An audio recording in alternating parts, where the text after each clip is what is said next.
자, 여러분들 아침 식사들은 했어요? 진짜로 했어? 자, 오늘 7, 8월 이제 첫 시간인데 보니까 작년에 봤던 얼굴들이 좀 보이고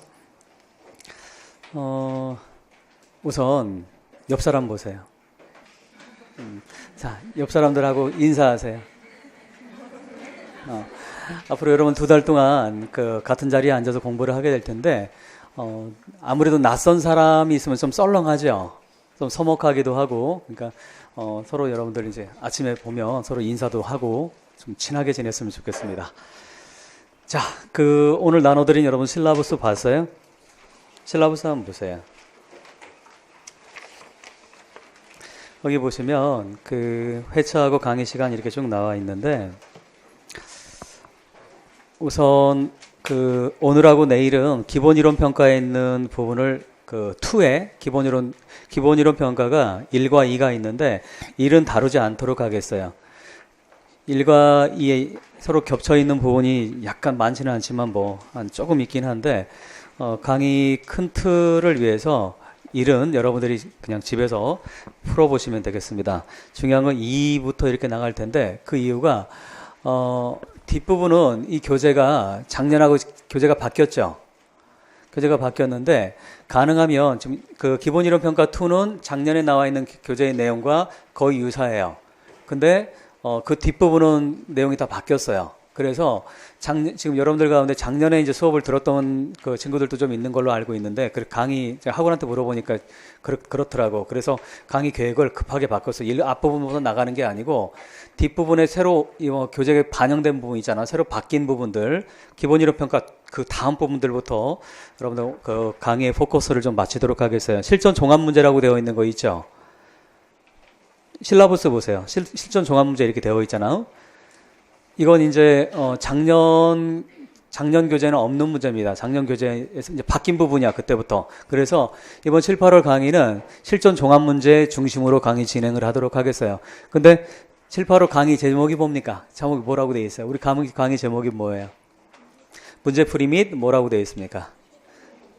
최종 이론 정리반이라고 되어 있지. 일반 영어는 물론 그렇지는 않지만 다른 과목들은 아마 문제를 풀면서 여러분들 아마 지금까지 했던 거 이론을 한번 정리를 해줄 겁니다. 그리고 혹시나 아니죠. 지금 그 작년에 공부를 하다가 잠깐 멈추고 이제 1월에서 상반기에 일을 하다가 이제 7월 달에 새로 나온 친구들이 의외로 굉장히 많습니다. 그래서 그 친구들은 그 많은 양을 한꺼번에 다시 한다라는 건 쉬운 일이 아니기 때문에 7, 8월에 해주는 그 정도만 가지고 여러분들 준비를 해도 되지 않을까 생각을 하고 있습니다. 그래서 문학도 최종 이론 정리 이렇게 되어 있는데 지금 강의를 진행하면서 그래서 제가 그 기본 이론 평가 2를 첫 번째 나가는 이유가 기본 이론 평가 2는 97페이지 보세요. 여러분 교재 97페이지 보시기 바랍니다. 교재를 직접 보면서 얘기하는 게 좀 나을 것 같아요. 97페이지. 예전 교재는 185페이지야. 예전 교재는 185페이지. 그 예전 교재 가지고 계신 분들은 예전 교재 가지고 오세요. 그리고 그걸로 보고 뒷부분 바뀐 부분만 복사를 하세요.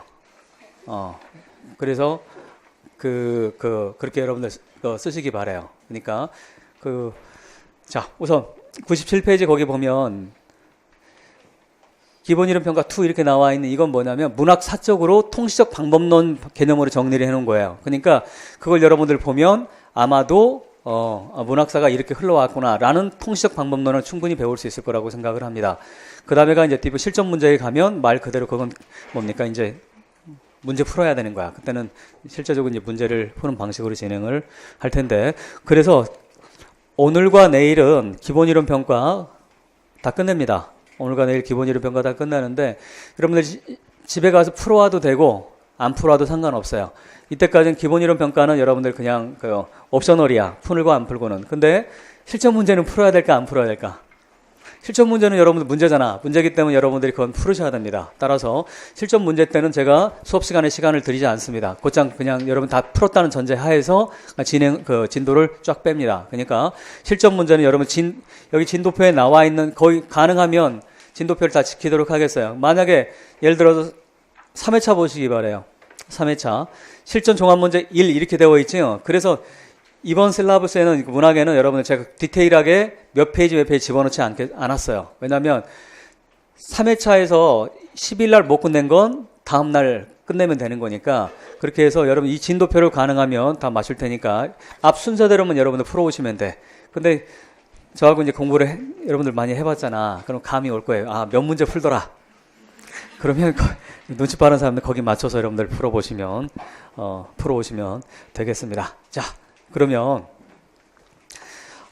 이제 하반기가 됐죠. 어느덧 1월에서 6월이 지나고 6월 전국 모고도 끝나고 이제 7월이 시작이 됐어요. 7월은 뭐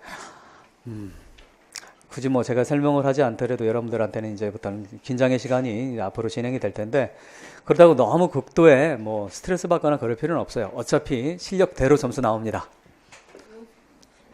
가장 무서운 말이죠.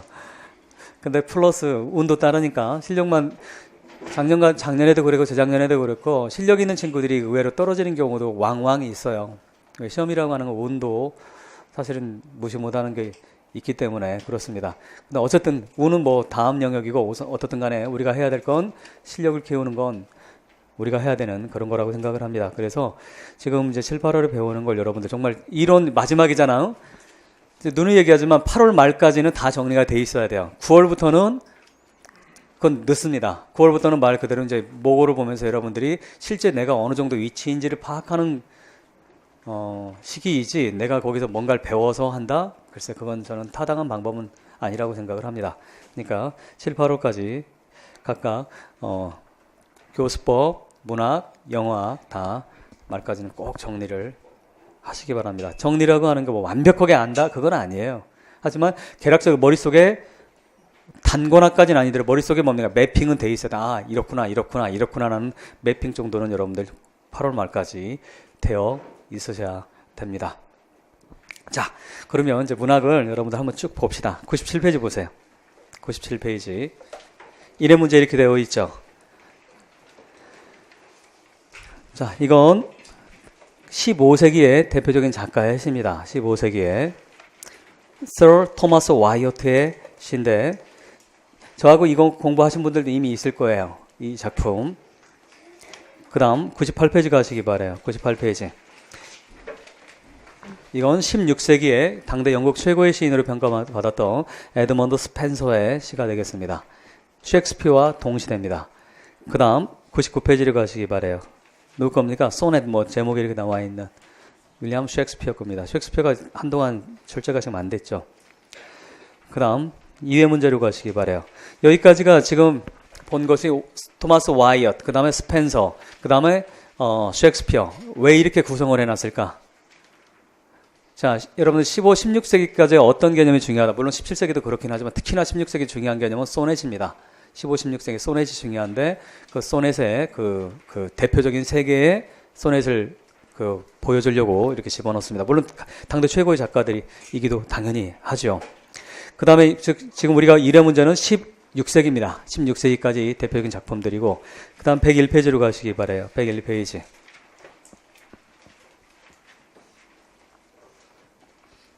누굽니까 이 사람? 16세기 다음에 17세기지. 17세기 하면 17세기 초반의 최고의 시인은 누구라고 했어요? 존단이지. 바로 존단의 대표적인 작품이죠. 그 다음에 103페이지로 가시기 바랍니다. 103페이지. 존단의 동시대이면서 물론 이 양반은 셰익스피어 때도 살기는 했지만 어떤 17세기 초반에 존단 가운데보로서 최고의 시인으로 평가받는 벤 존슨이라고 하는 사람이에요. 영국 최초의 시학파를 만들었던 그런 사람입니다. 벤 존슨. B-E-N이요. 존슨은 J-O-N-S-O-N. 벤 존슨. 벤 존슨의 대표적인 시 하나를 거기에다가 집어넣어놨습니다. 그 다음 104페이지 가시기 바라요. 104페이지. 벤 존슨이라고 하는 시인이 원체 중요한 시인이고 위대한 시인이다 보니까 벤 존슨을 추종했던 일본의 시학파가 등장을 해요. 제가 아까 벤 존슨 시학파가 처음 나왔다고 했잖아. 그 벤 존슨을 추종을 했던 그 일본의 학파를 우리는 이미 배웠어요. 일사오레레. 뭡니까 이거? 처음 본 것 같아? 캐벌러의 포에 뭐라고 했어요? 왕당파 시인들이라고 하는 거야. 바로 왕당파 시인들이 추종했던 사람이 누구더라? 벤 존슨이야. 이게 왜 중요하다고 했어요? 우리 이미 그 임용의 기출을 봤잖아. 기출에 자주는 아니지만 간혹 출제가 이렇게 되곤 했던 시인들인데 까르페 디엠이라고 하는 주제 때문에 그래요. 까르페 디엠. 그 까르페 디엠이라고 하는 거 했었잖아요. 일단 나중에 작품 보면서 다시 다루도록 하겠고, 바로 그 까르페 디엠의 주제를 많이 썼던 그 캐벌러의 포엣의 대표적인 시인 가운데 하나는 에드먼드 월러라고 하는 사람의 시를 거기에다가 실어 놨습니다. 자, 그런 다음에 뭡니까? 105페이지의 9번, 10번은 그냥 좌한단을 그냥 또 넘기기가 서운해서 좌한단을 하나 더 집어넣어놨어요. 17세기 뭐 초반에 최고의 시인은 좌한단이에요. 사실은 시로 따지면 셰익스피어보다도 좌한단이 훨씬 중요한 시인이야. 셰익스피어는 시보다는 드라마가 중요한 시인이지, 셰익스피어가 쓴 시는 뭡니까? 소넷 156개를 썼는데 그냥 뭐 좋은 시들이긴 하지만 저는 개인적으로는 뭐 그렇게까지 글쎄 잘 모르겠어. 어쨌든 그렇다고 뭐 무시하는 건 아니에요. 명성에 비해서 그랬다라는 거지. 자, 이렇게 해서 이제 뭡니까? 그 2회가 끝나면 3회 가시기 바랍니다. 3회에 107페이지에 나와 있는 거 있잖아. 오늘 진도표 뭐 3회까지라고 되어 있지. 이것도 뭡니까? 이 시인도 왕당파 시인의 대표적인 시인은 로버트 헤릭이라고 하는 시인이에요. 죽은 시인의 사회라고 하는 영화에서 바로 로버트 헤릭의 시를 끊임없이 낭송을 하지, 그 아이들이. 그 패팅 선생과 더불어서. 바로 이제 이것도 우리가 문제 있다가 풀면서 다시 보도록 하겠고요. 자, 그러면 여러분들 그 영문학사 한번 통시적 방법론 한번 잠깐 짚어봅시다. 영문학은 언제 시작이 된다?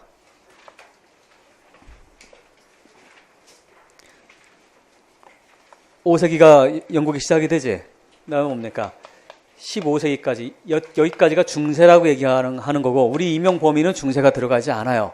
그래서 우리 임용 범위는 15세기에서부터 우리가 임용 시험의 범위가 들어가는데, 15세기에서부터 1660년까지 이 시기를 뭐라고 한다? 영문학에서 르네상스 시기라고 합니다. 무슨 상스? 르네상스. 문학사적으로 중요한 시기예요. 왜? 이걸 좀 더 또 구별해서 1603년으로 이렇게 잘라서 얘기를 하는데, 이 시기에 누가 등장을 합니까? 위대한 두 명의 시인이 등장을 해요. 두 명. 에드먼드 스펜서가 등장을 합니다. 그 유명한 스펜서리안 소넷이라고 하는, 우리 이명에 이미 출제가 됐던 그 시인인데, 에드먼드 스펜서라고 하는 시인이 등장을 하고, 그 다음에 뭡니까? 윌리엄 셰익스피어가 등장을 합니다. 물론 대학원에서 공부할 때는 이렇게만 가지고 얘기하면 말도 안 되는 얘기긴 하지만, 우리 임용은 개론 정도의 수준이기 때문에 그 정도 알아두시면 되는데, 이들에게 영향을 주었던 사람이 Sir 토마스 와이엇이라고 하는 사람이에요. 이 세 사람이 왜 중요하냐면, 이 시기 왜 중요하냐, 즉 16세기고 이게 17세기잖아. 이 안에서 지금 이때 영국을 대표하는, 훗날 영국을 대표하는 장르라고 얘기하는 소넷이라고 하는 것이 만개를 한 그 순간이 되기 때문에 그래요. 소넷은 누구 거라고 했어요, 원래? 소넷이라고 하는 말이 처음 등장한 것은, 퀴즈가 좋다 10단계짜리 문제. 소넷이란 말이 처음 등장한 것은 단테입니다. 단테, 그 카메디아 디바인이라고 하는 신곡이라고 하는 작품에 처음 등장을 하고, 그걸 단테를 존경을 했던 이탈리아 당대 최고의 시인, 14세기 페트라르카라고 하는 사람이 소넷을 정말 집대성을 하죠. 그래서 우리 소넷을 우리 기출에서 그거 2번이나 나왔지. 우리 오래 볼 때 기출 풀었잖아. 어떤 문제 물어보는, 이 소넷이 어떤 양식이니 그거 물어보는 거였었잖아. 이탈리안 소넷이라고 하는 거 있었지. 이탈리안 소넷을 누구의 이름을 기려서, 페트라르카의 이름을 기려서 이탈리안 소넷 또는 페트라르칸 소넷이라고까지 표현할 정도야. 여러분 생각해봐. 한 나라의 소넷을 얘기를 하는데 그 사람이 이름을 쓴다라고 하는 건 어때요? 어마어마한 명예가 아니겠어? 명예지. 영국도 마찬가지야. 이탈리안 소넷, 즉 페트라르카의 이름을 따서 이탈리안 소넷이라고 얘기를 하는데, 또는 페트라르칸 소넷이라고 하는데, 영국의 소넷, 잉글리시 소넷을 누구의 이름을 땁니까? 셰익스피어를 따잖아. 그래서 셰익스피어리안 또는 잉글리시 이렇게 표현하는 거야. 영국 소넷은. 근데 어쨌든 바로 페트라르카라는 사람이 14세기 때 집대성했던 당대 최고의 뭡니까? 선진국은 어느 나라라고 했었어? 자, 기억을 되살리세요. 큰 흐름을 여러분 이해를 하고 구체적인 작품을 들어갈 때 훨씬 작품이 이해가 편해. 그러니까 나무만 보는 사람은 공부에 한계가 있어요. 상투적인 표현이지만 나무와 숲이 어떻게 가야 돼?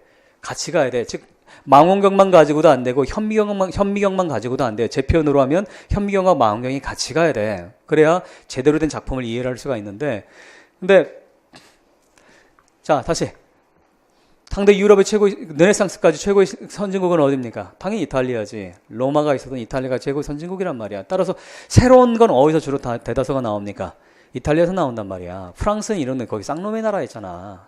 영국도 그렇고 쌈질이나 하고. 근데 이탈리아는 뭡니까? 나름 굉장히, 그래도 르네상스가 어디서 시작이 됩니까? 이탈리아에서 시작이 되잖아. 근데 그러다 보니까 어떻든 간에 문화는 어디에서 어디로 흘러가요? 선진국에서 일반적으로 후진국으로 흘러간단 말이야. 그러다 보니까 이탈리안 소넷이 한 100여 년 정도 지나서 뭡니까? 이것이 영국으로 넘어와요. 그 영국으로 넘어온 소넷을 페트라르카 소넷이겠어? 누구의 소넷이겠어? 당연히 누구의 소넷이겠어? 이탈리아가. 페트라르카의 소넷이겠지. 그 페트라르카 소넷을 영어로 번역을 하는 시인들이 등장을 해요. 그래서 대히트를 쳐. 어마어마하게 팔아먹어요. 그 사람이 누구야? 와이엇, 토머스 와이엇이라고 하는 사람이에요. 그래서 이 사람의 소넷은 페트라르칸 소넷을 뭐 한 거야? 번역한 거야. 번역입니다. 그래서 소넷에서 중요한 건 뭐라고 했어요? 소넷은 뭐 어떤 게 중요하더라? 라임 스킴이 중요하다고 했잖아. 이건 여러분들 옵셔널이 아니야. 우리 문학에서는 필수적인 기본적인 이론 중에 이론이지. 가장 기초적인 이론. 근데 소넷이라고 하는 건 크게 몇 가지 종류가 있더라. 3가지 종류가 있더라. 우리 이명이 다 출제가 됐어. 3가지 종류가 다. 근데 그 바로 첫 번째 이 앞세대에 뭡니까? 16세기 초반, 15세기 말, 특히나 16세기 초반 이 사람이 활동했던 건 1530년, 1540년대 이때 활동을 합니다. 이때 소넷을 봐 우리 이 사람 나오면 기본적으로 어떤 소넷? 페트라르칸 또는 이탈리안 소넷이라고 얘기를 합니다. 자, 그런데 어느 시기가 지나면 자 외울 게 왔어. 외울 게 넘어와요. 근데 시간이 지나면 뭡니까? 그 외울 거 그대로 쓸 수는 없잖아. 어떤 과정을 겪게 돼요? 자기화하는 과정을 겪습니다. 그걸 주체화라고 하지. 주체화하는 과정이 필요해. 필요하고 또 될 수밖에 없어요. 바보 나라가 아니라는. 그래서 이탈리안 소넷이 한 몇십 년이 지나서 주체화, 즉 영국화되는 소넷으로 바뀌게 됩니다. 그걸 완성한 사람이 누구더라? 셰익스피어. 그래서 셰익스피어를 다시 어떤 소넷이라고 한다? 셰익스피어리안, 여기다 R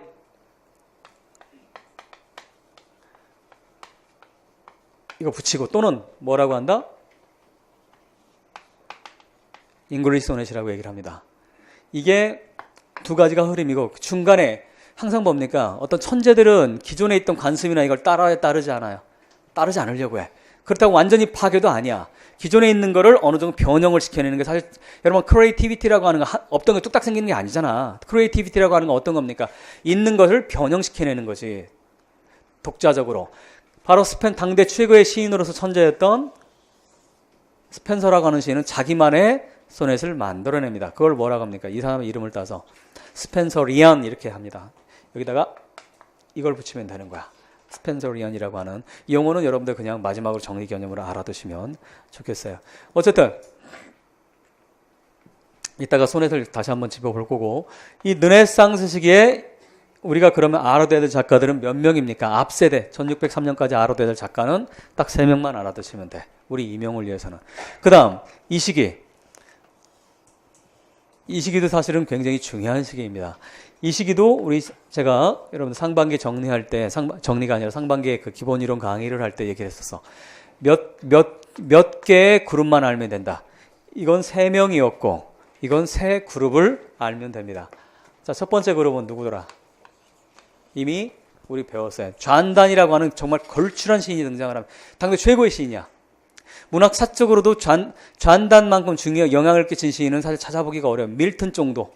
옛날에 그 18세기 이전까지는 좌안단만큼 영향을 끼친 시인은 밀턴 정도가 그 합당하지 다른 시인은 거기에 필적하기는 쉽지 않습니다. 그래서 좌한단이라고 하는 사람을 필두로 한 이런 시인들을 우리 뭐라고 부른다?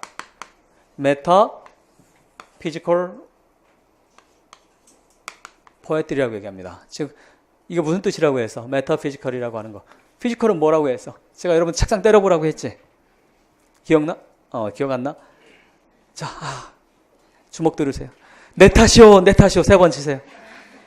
기억 안 나는 내 탓이야.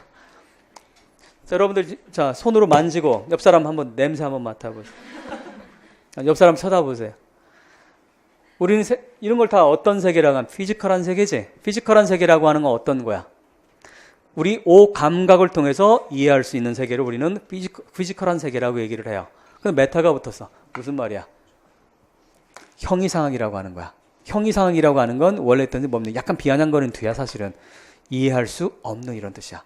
우리는 뭔가 이해하려면 손으로 잡고 냄새도 맡아보고 하잖아. 근데 그렇게 할 수가 없다라고 해서 형이상학이라고 표현합니다. 즉 좌한단의 신화 이건 도대체가 무슨 말 하는지 알아먹질 못하겠어 라고 하는 훗날 비평가들이 비아냥이야. 어떻게 따져보면.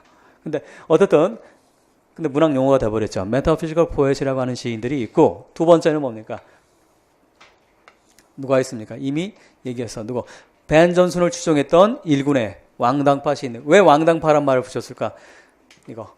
왜 그렇다고 해서 여러분 영문학을 이해하는데 당대 정치 사회를 이해 못하면 영문학은 단언컨대 전혀 이해할 수가 없어. 왜? 여러분 시인이나 소설가들이 밥을 어떻게 먹고 살았습니까? 그 당시에.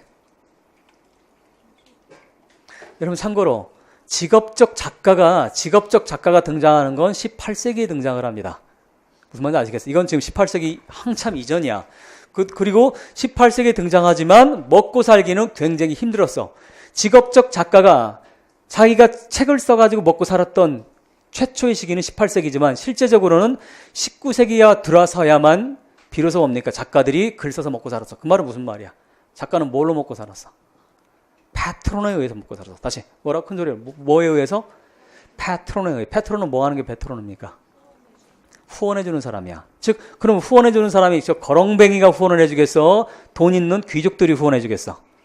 권력가들이 후원해줄 수밖에 없었어. 따라서 시를 쓰는 사람들은 누구의 편입돼 있었어요? 권력자들의 편입이 될 수밖에 없었어요. 여러분들 모차르트도 잠깐 참고로 여러분 왜 모차르트를 위대하다고 얘기합니까? 왜 모차르트를 위대하다고 얘기해? 왜 모차르트는 고전주의에서 낭만주의로 우리 문학하고 사조가 거의 같아요. 음악이든 예술 사조는. 왜 고전주의에서 낭만주의로 넘어가는 과정이라고 얘기를 합니까? 왜 베토벤부터 우리가 보통 낭만주의 얘기를 하잖아. 왜 그래요? 그게 고전주의 최고의 그 작가는 바흐라던가 하이든이지. 그 사람들은 뭡니까? 다 패트론들이 있었어. 그래서 왕정이나 교회에 그 당시 교회가 파워가 있었으니까 교회에 소속돼서 그들에게 뭡니까? 그들이 원하는 곡을 써주고 교향곡 써주고 막 그랬단 말이야. 그걸 깬 어떻게 보면 위대한 최초의 그 뭡니까? 음악가가 모차르트야. 모차르트는 끊임없이 벗어나려고 했지. 하지만 완전히 벗어나지 못하지. 여전히 뭡니까? 짤스부그에 속해 있었잖아. 근데 벗어난 게 누굽니까? 베토벤이야. 낭만주의라고 하는 여러분 자 기억을 되살리세요. 우리 1.25를 했던 거. 낭만주의라고 하는 건 고전주의와 다르게 고전주의 다음에 낭만주의가 도잖아. 어떤 거다? 기존의 체제를 받아들이지 않는다. 받아들이지 않는다. 기존의 하이어라키를 왜? 참고로 낭만주의가 왜 만들어져? 영국의 낭만주의는 왜 만들어진다고 해서? 두 가지 때문에 만들어진다고 했지. 하나는 뭡니까? 여러분 이 개념 모르면 작품을 보면 왜 그로테스크가 나오고 왜 고틱 소설이 나오는지 이해할 수가 없어. 왜 그랬다고 해서? 낭만주의라고 하는 건 뭐에 의해서 영향받았기 때문에? 프렌치 레볼루션이야. 즉 낭만주의를 만들어낸 건 혁명입니다. 혁명. 따라 혁명이라고 하는 건 어떤 거야? 기존의 하이어라키라고 하는 거, 기존의 위계질서를 그대로 받아안는 거야? 뒤집는 거야? 뒤집는 거지. 그러다 보니까 시대가 그렇기 때문에 그거에 영향을 안 받을 수 없는 예민한 감수성을 가지고 있는 예술가들은 당연히 뭡니까? 위대한 예술가라고 하는 건 그 시대를 반영하면서 동시에 넘어서는 사람들이야. 따라서 당연히 뭡니까? 베토벤 같은 작가가 나오는 거지. 영국은 뭡니까? 셸리 같은 작가들이 나오는 거고 바이런 같은 작가들이 나오는 거고. 근데 어쨌든 낭만주의는 프랑스 혁명과 프랑스 대혁명과 루소의 철학이야. 이 두 가지가 결합된 것이 영국적 낭만주의입니다. 이걸 이해하면 블레이크를 이해할 수 있고 셸리를 이해할 수 있고 바이런을 이해할 수 있어. 어린 시절에 워저즈를 이해할 수 있고 콜리지를 이해할 수가 있어. 왜 루소가 중요하고 프랑스 혁명이 중요한지. 어쨌든 신고전주의라고 하는 건 다시 강조하지만 자 다시 처음은 다시 돌아갑시다. 그래서 영문학이라고 불문학도 마찬가지 동문학도 마찬가지야.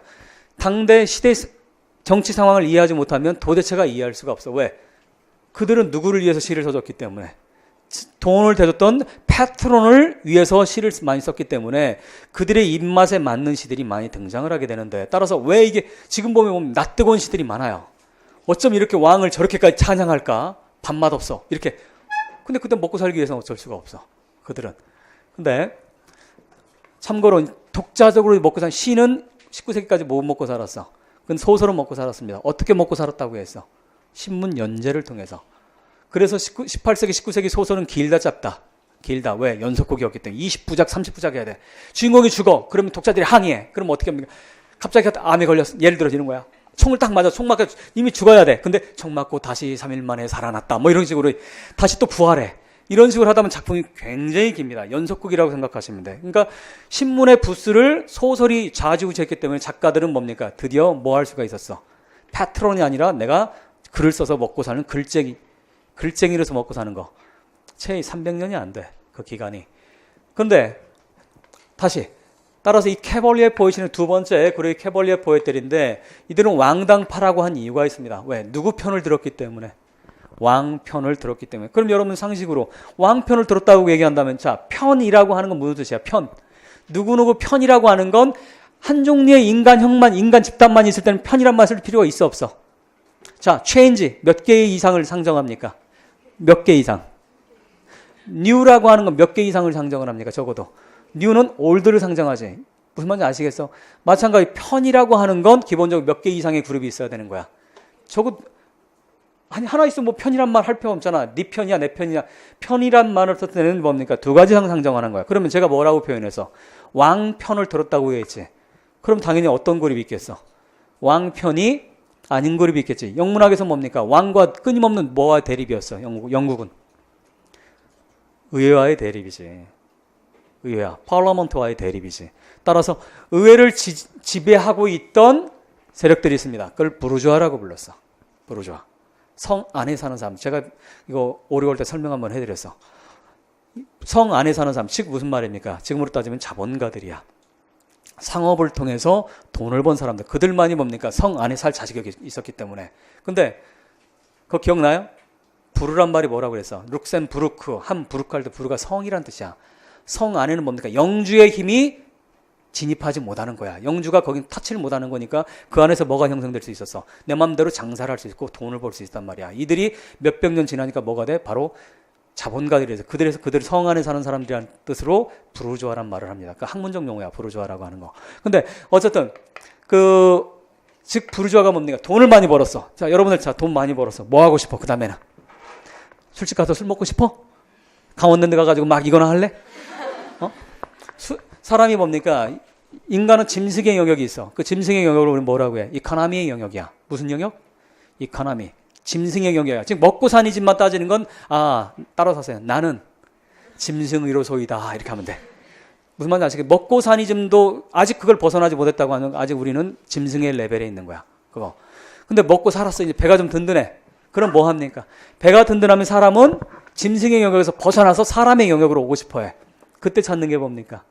문화고 예술이고 그런 거야. 또는 정치고 이런 거야. 따라서 그 다음에 이카나미에서 벗어나면 정치의 영역으로 가고 싶어요. 그 다음 단계 3대에 가면 2대는 정치하고 3대에 가면 예술을 하는 거예요. 기본적으로. 그래서 3대가 가야 완성이 되는 거예요. 한 집안이. 근데 그리고 두 번째 뭡니까? 돈을 벌으니까 이놈들이 부르주아가 뭡니까? 뭐 하고 싶어 이제? 나 좀 정치적인 존경도 좀 받고 싶어. 라고 해서 뭡니까? 의회로 진출하는 거예요. 그리고 영국은 왕과 세습적 권력인 왕과 선출된 권력인 뭡니까? 의회와의 수백 년간의 싸움이야. 이게 가장 첨예하게 된 게 바로 이 시기입니다. 그래서 세계 최초에 뭐가 일어납니까? 뭐가 일어나? 이거 알아둬야 돼요, 여러분들. 언제 일어났냐 이런 거 시험 안 나와. 하지만 작품을 이야기해서는 알아두면 유용합니다. 1648년, 49년에 세계 최초로 뭡니까? 왕이 목이 잘려. 왜? 1641년에 세계 최초로 시빌 워라고 하는 내란이 일어납니다. 그럼 내란이면 누구와 누가 싸웠겠어? 다시 누구와 누가 싸웠겠어? 이미 얘기했어. 누구와 누구? 왕과 파라먼트가 싸웠겠지. 파라먼트를 지배했던, 즉 부르주아라고 하는 거, 이걸 중산계급이라고 표현합니다. 중산층, 중산계급. 요즘의 중산층과 좀 다른 개념이야. 요즘 중산층은 뭐 서민이지. 근데 어쨌든 중산계급이라고 하는 미들 클래스라고 하는 부르주아, 중산계급들이 등장을 하게 되는데, 이들을 대변하는 대표적인 사람이 여러분들 들어봤어요. 크로멜이라고 하는 사람이야. 크로멜. 그 크로멜이 이끄는 의회와 왕이 이끄는, 이때 왕은 누굽니까? 좀 더 확장시킵시다. 1603년부터 1625년까지, 그 다음에 25년부터 49년까지. 자, 1603년은 왜 문학사적으로 중요한 시기입니까? 튜더 왕가의 헨리 튜더지. 헨리를 표현, 헨리 8세, 헨리 7세 뭐 이런 튜더 왕가의 마지막 왕이 여러분들이 아는 영국을 세계 제국으로 만들어 놓은 토대를 만들어 놓은 그 양반이 누굽니까? 엘리자베스 1세야. 엘리자베스 2세는 누굴까요? 엘리자베스 2세는 누구야? 지금 여왕이야. 지금 여왕, 거의 뭡니까? 450년 이렇게 지나서 2세가 된 거야. 엘리자베스 1세 여왕. 근데 엘리자베스 1세 여왕이 치명적인 한계가 있었어요. 세습 권력에서. 왜? 뭐가 없어요? 이 여인은 버지니아. 공식적인 처녀입니다. 그러니까 뭐가 있을 수가 없어? 후손이 있을 수가 없어. 그래서 1603년으로 1485년, 이 15세기 얘기하는 게 바로 1485년이야. 영국 역사적 가장 중요한 왕조는, 우리 역사의 제일 중요한 왕조는 뭡니까? 이씨 왕조? 왕씨 왕조? 박씨 왕조? 여러분 신라니 뭐 박씨 왕조 이거잖아 사실은. 조선 이씨 왕조고. 그럼 바로 그 왕조야. 이 튜더 왕은 우리나라 다 이씨, 왕씨 이런 거란 말이야. 이 튜더 왕가가 영국에서는 가장 중요한 시기입니다. 왜? 지금의 영국을 만들어 놨기 때문에. 해가 지지 않는 나라라고 하는. 그 헨리 튜더라고 하는 뭡니까? 1534년에 유명한 스프리머스, 즉 수장령. 그거 뭡니까? 어떤 거야? 내가 곧 교황이다라고 하는 거지. 그리고 바로 영국에서 뭐가 시작됩니까? 종교 개혁이 시작이 되는 거야. 종교 개혁. 그러니까 어떤 헨리 8세라고 하는 거지. 이혼 안 시켜준다고 땡깡 부려가지고 그런 거 있잖아. 근데 어쨌든 헨리 8세의 딸이었던 엘리자베스 1세 여왕은 후사가 없었어요. 그러다 보니까 당연히 뭡니까? 왕국이니까 뭐가 있어야 돼? 왕이 있어야 되잖아. 그래서 먼 친척벌인 스코틀랜드에 있는 제임스 1세한테 그럼 네가 왕해 해서 얘가 왕위를 차지하게 돼요. 근데 뭡니까? 스코틀랜드 출신이기도 하고 그 다음에 뭡니까? 의회하고 끊임없는 갈등 관계를 이뤄요. 왜? 이 사람은 뭡니까? 이 의회파는 크로멜을 지지하는 이 사람들은 종교가 뭐였습니까? 그게 바로 퓨리탄이야. 어디서 많이 듣던 얘기 같지 않아? 이들의 일파가 어디로 넘어갑니까? 미국으로 넘어가서 소위 말하는 미국을 만들어내는 거야. 그래도 이 퓨리탄들인데, 그래서 크로멜이 바로 퓨리탄의 대장이었어. 근데 제임스 1세나 이 사람들은 뭡니까? 국교회는 성공회야. 성공회는 뭡니까? 사실은 개신교라고 얘기하지만 실제 의식이나 이런 모든 건 다 카톨릭이야. 그럴 수밖에 없는 게, 참고로 영국은 유럽과는 다르게 종교개혁을 했지만 철학적인 거 이유 때문에 종교개혁을 한 게 아니라 뭐 때문에 종교개혁합니까? 왕이 지 멋대로 이혼 안 시켜줬다고 교황한테 땡깡 부려서 그런 거야. 즉 하등에 뭡니까? 카톨릭하고 자기가 벗어나고 싶은 생각은 없었어요. 전혀 영국은. 그래서 영국은 그냥 뭡니까?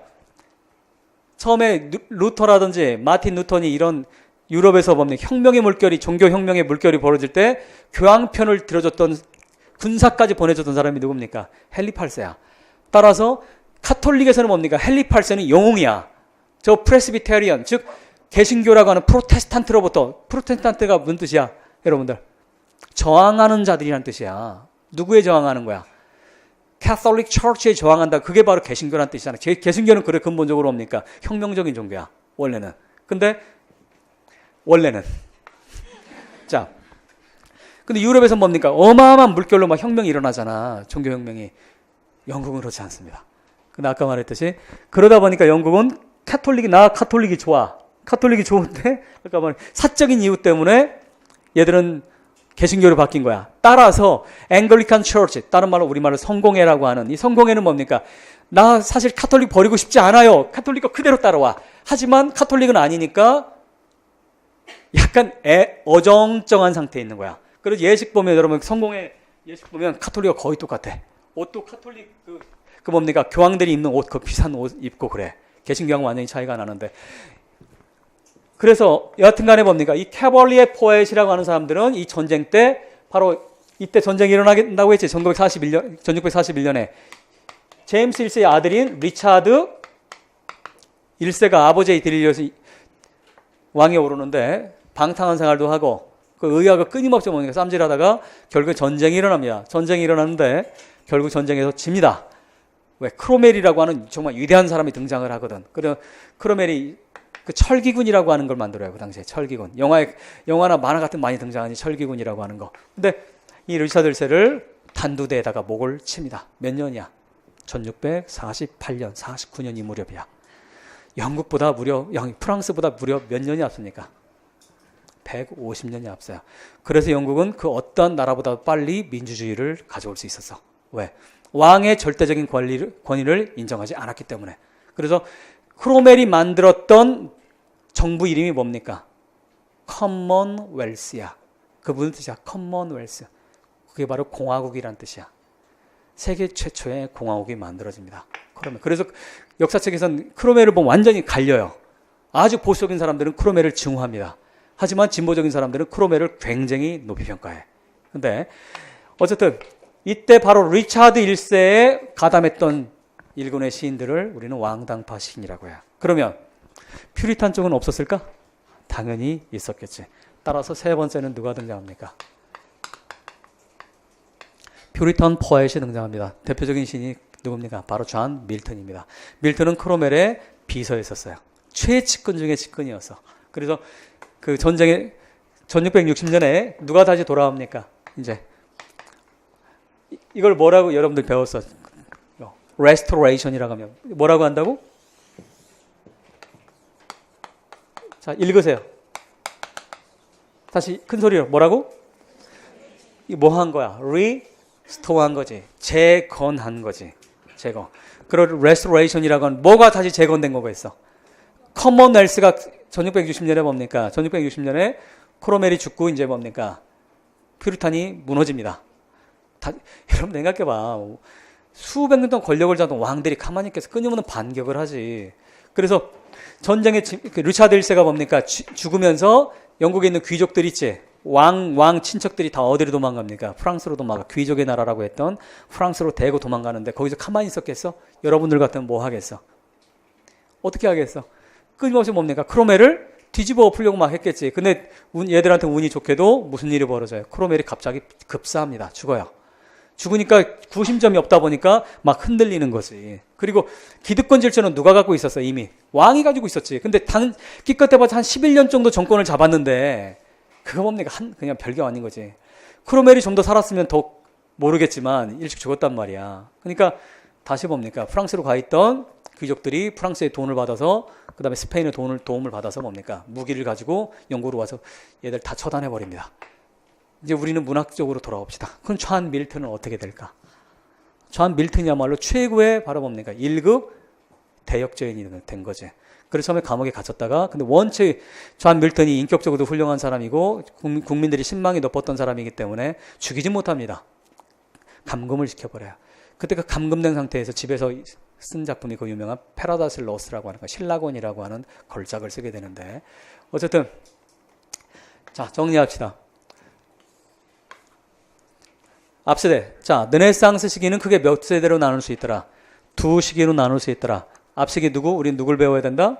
세 작가를 배워야 돼. 그 다음에 그 르네상스 하반기 17세기는 몇 개의 그룹이 있더라? 세 개의 그룹이 있더라. 자, 이때 캐벌리에 포엣 하면 우리 시험 나온다면 뭐 아마 당연히 뭡니까? 주제 물어보는 문제가 나올 거예요. 그때 답을 뭐라고 쓰면 돼?